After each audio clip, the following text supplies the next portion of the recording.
안녕하세요. TM 프로듀서 세라입니다. 다들 잘 지내고 계시나요? 전 세계적으로 지금 코로나 바이러스로 인해서 많은 어려움이 있는데요. 이렇게 어려운 시기일수록 저희가 더욱 세상의 시선, 나의 시선이 아닌 하나님의 시선으로 우리 자신과 세상을 바라보는 그런 눈이 굉장히 필요할 거라고 생각이 들어요. 오늘 비디오와 그리고 다음에 올라올 두 시리즈를 통해서 여러분들도 함께 하나님의 시선으로 나와 세상을 바라보는 그런 마음이 조금이나마 더 생겼으면 좋겠습니다. 오늘 소개해드릴 작가됨 그리고 창의성에 대한 내용은 그 시나리오 어떻게 쓸 것인가 라는 로버트 맥기의 책에 기반을 두었고요. 이 책은 출판 당시에 로스앤젤레스 타임즈에서 20주 동안이나 베스트셀러에 올라 있었고, 그리고 지금까지도 많은 작가들과 영화인들이 영향을 받고 있는 그런 책이에요. 그래서 시나리오 작법으로는 교과서라고 불릴 정도로 중요한 책이고요. 그래서 제가 그냥 저의 얘기나 아니면 저의 마음을 얘기하는 것이 아니라 하나님이 정말 우리 이야기를 어떻게 쓰시고 창의성은 무엇인지, 작가됨은 무엇인지를 조금 더 객관적인 눈으로, 하지만 하나님의 관점으로 해석해서 들려드리고자 합니다. 여러분은 혹시 작가라는 게 어떤 직업이라고 생각하세요? 작가 되는 자격에 제일 중요한 것은 어떤 요소라고 생각하세요? 저는 어렸을 때 그냥 특별한 경험이 있는 사람이 글재주가 좋아서 쓸 수 있는 것이 이야기이고 작가의 일이라고 생각했습니다. 그런데 시간이 갈수록 또 좋은 이야기를 쓰려고 할수록 그게 아니라는 걸 느낀 것 같아요. 오늘 제가 보여드린 이 시나리오 어떻게 쓸 것인가? 라는 책의 로버트 맥기는 이렇게 얘기를 합니다. 좋은 시나리오를 쓰기 어려운 까닭은 작곡가들은 음표들의 수학적 순수성에 근거해 작곡을 하는 반면에 시나리오 작가들은 인간 본성이라고 이름 붙여진 혼돈 속으로 파고들어야 하기 때문이다. 이야기의 구성은 작가의 통찰력, 사회와 자연, 그리고 인간 본 모습에 관한 지식의 정도를 측정하는 것과 마찬가지이다. 문화적 재능의 재료는 언어이지만 이야기에 대한 재능이 재료로 삼는 것은 삶 그 자체이다. 로버트 맥기는 또 이렇게 말합니다. 인간 본성을 탐구하라. 인간 본성은 시대에 뒤떨어지지 않는 유일한 이야기거리이다.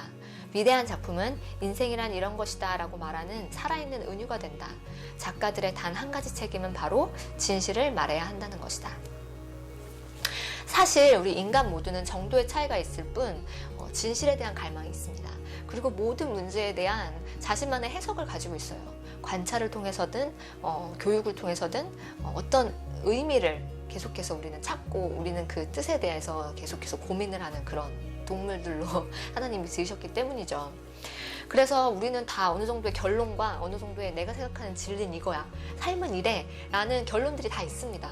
그렇지만 작가들은 그런 어떤 결론을 가질 뿐만 아니라 그걸 이야기 형식으로 사람들한테 메시지로 전달하는 사람들이에요. 그래서 우리가 크리스천으로서 사실 생각해보세요. 우리가 크리스천으로서 어떻게 하나님을 만나게 됐나요? 우리가 궁금하지 않았나요? 인간 본성은 왜 이럴까? 왜 우린 악할까? 또 저희 자신의 모습을 보면서 궁금하지 않았나요? 왜 내 삶은 이런가 하나님? 왜 우리는 이런 문제들을 안고 사나요? 이렇게 질문하고 그렇게 해서 하나님을 만나잖아요. 그래서 이 하나님을 믿는 크리스찬으로서 참된 이야기를 가지고 있고 그 이야기를 사람들에게 전달하는 것은 저는 매우 중요한 역할이라고 생각을 해요. 세상에서는 온갖 이야기들이 우리를 덮치잖아요. 미디어라는 매개체를 이용해서, 또 교육이라는 매개체를 이용해서, 또 그리고 여러 가지 주변의 사람, 또 우리 가족 환경, 여러 가지를 통해서 우리는 끊임없이 영향을 받고 끊임없는 메시지 속에서 설득당하고 설득하면서 살아가고 있습니다. 그런데 누가 하나님의 이야기를 우리에게 들려주나요? 하나님의 메시지로 우리에게 다가오나요? 우리는 하나님의 입장을 사실 고려해 볼 만한 그런 룸을 가지고 있지 않고 살고 있어요.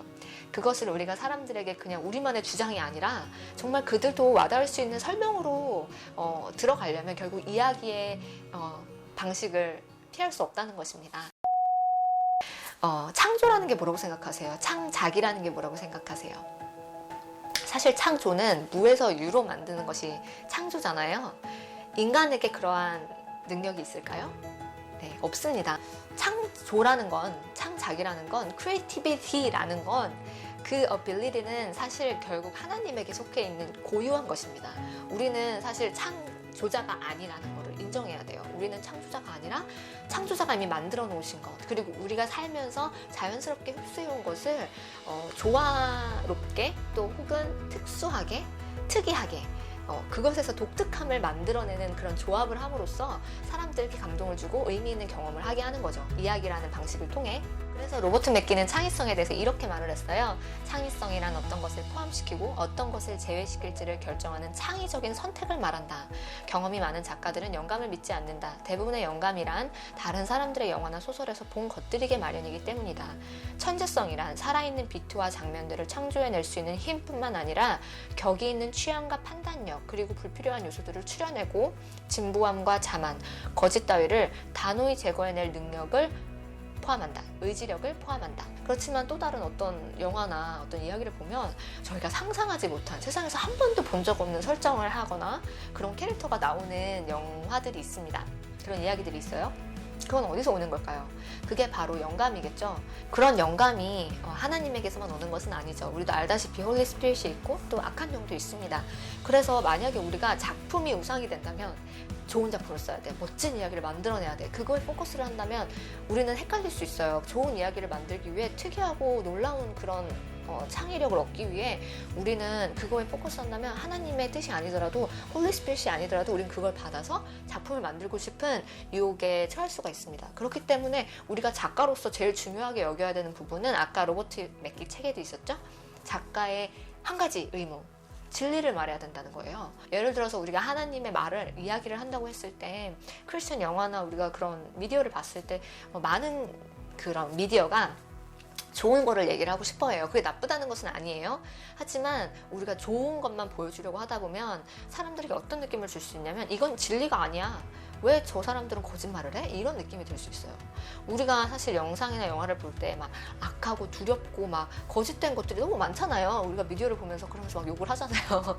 미디어가 너무 악해. 이렇게 얘기하지만 사실 정말 악한 게 뭘까요? 악한 것은 사실 저는 그렇게 생각해요. 우리가 말씀을 봐도 그런 마음이 저는 드는데요. 정말 악한 것은 사실 거짓된 거예요. 진실되지 않은 거. 하나님은 거짓말을 하실 수가 없는 분이잖아요. 우리에게 벌하실 때도 있고 우리를 정말 가혹하게 다루실 때도 있죠. 하지만 하나님은 거짓으로 우리를 다루실 수가 없습니다. 우리가 잘못하는 걸 잘못한다고 말하셔야 해요. 그런 하나님의 본성이 우리에게 정말 참된 하나님이 우리 안에 있고 그런 하나님의 본성이 우리 안에 있다면 우리는 작가로서 또 예술가로서 우리는 진리를 말해야 하는 권리가 분명히 있습니다. 그렇다면 못생긴 이미지 막 싸우는 거, 욕 그런 게 들어가는 게 중요한 게 아니에요. 그런 게 들어가야 될 수도 있어요. 진리를 말하기 위해서요. 하지만 결국 결론적으로 그 이야기를 통해서 우리가 보여주는 비주얼한 이미지와 그런 스토리텔링을 통해서 무엇이 전달되느냐, 진리가 전달되느냐, 아니면 거짓이 전달되어서 그 메시지가 사람들에게 효력을 발휘할 수 있게 하느냐가 중요한 거죠. 선과 악을 뛰어넘는 하나님의 진리를 우리는 알고 있어야 합니다. 선과 악을 설명하는 거는 강의예요. 그거는 가르치는 거예요. 우리는 가르치려고 우리 이야기를 하는 것이 아니잖아요. 감동을 주려고 하는 거예요. 진리가, 우리가 하나님을 믿을 때는 하나님이 우리한테 이거 맞아, 이거 틀려 말하셨을 때 하나님 믿지 않잖아요.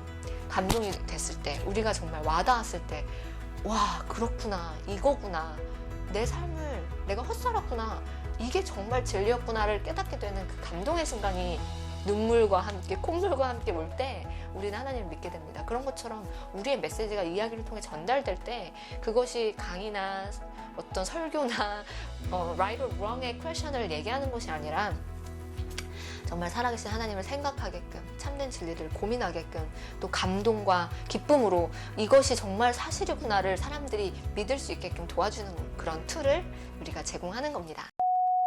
그래서 우리는 하나님하고 사실 이야기를 떼놓을 수가 없고요. 또 작가들과 하나님을 떼놓을 수가 없습니다.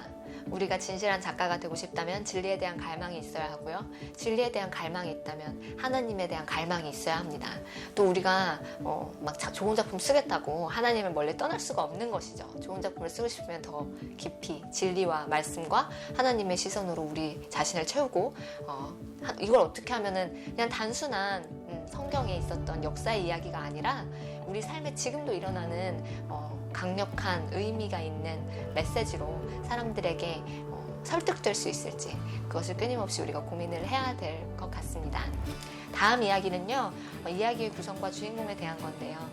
하나님이 우리를 만드실 때 목적이 있으셨겠죠. 이야기가 있으셨겠죠. 또 세상을 만드셨을 때 His Story라고 하잖아요. His Story. 하나님의 이야기를 만들 꿈을 꾸셨을 겁니다.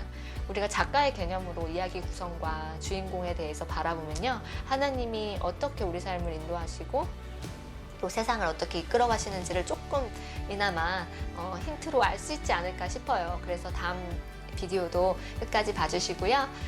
오늘도 이렇게 함께 저희의 비전에 동참해 주시고 항상 기도해 주심을 너무 감사드립니다. 지금까지 TM 프로듀서 세라였고요. 제가 좀 이해가 안 되는 부분이 있었을 수 있어요. 코멘트 달아주시면 성심껏 답변 드리도록 하겠습니다. 좋아요 잊지 마시고요. 서브스크라이브 잊지 마시고요. 그럼 저희는 다음 비디오에서 만나요. 빠이.